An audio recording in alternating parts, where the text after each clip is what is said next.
The new year is finally here, and part of what I like to do in the new year is declutter.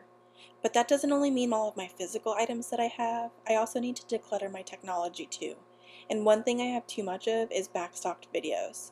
So I'm finally putting together the footage of the headboard that I made last spring. So off camera, I went and cut the plywood to the size I wanted. I have a queen size mattress and I wanted the headboard to stick out past the mattress on the sides, but the size is really up to personal taste. I do suggest keeping the size to be able to be divided in half-foot increments. That way when you put the holes on, they all end up being even. And then once the board was the size I felt would look the best for my room size and my bed height, I marked out a grid so that I could easily see where to drill each of my holes. I used a measuring tape and made marks every 6 inches around 4 sides of the board. Once those marks were made, I was able to use a chalk line to create a full grid across the entire board. I 100% recommend this method. If you don't have a chalk line, I would say it's worth a few bucks to get one so that you don't have to try to measure out the spot for each individual hole. I used a Phillips head screwdriver to punch a hole on every grid center. That way I would know where to drill each hole.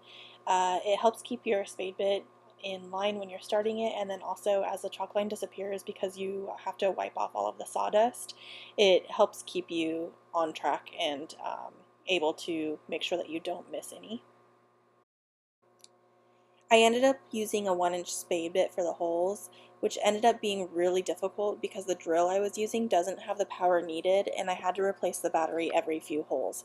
So this ended up taking a whole lot longer than I would have liked, but I've since upgraded my drill because I'm finding that all of my chosen projects tend to require tougher tools.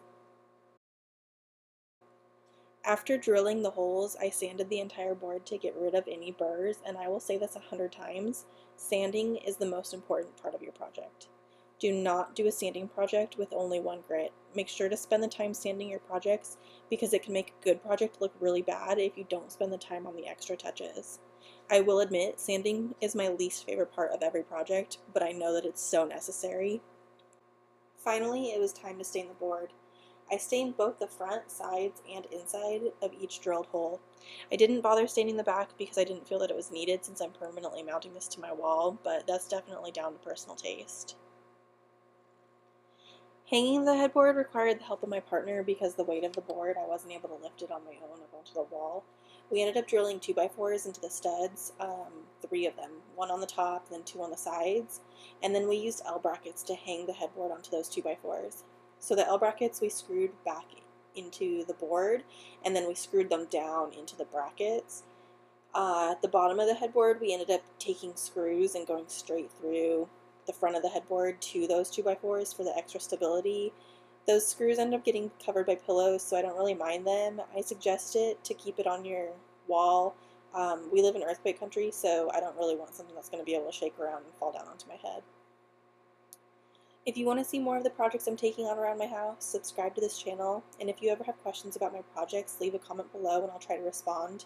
This year I have a whole lot to do. I'm planning to make sure that my garden is completely working and functioning this year, and that's going to require a lot of work on my off hours, but I'm excited for it and I will be definitely bringing you guys along.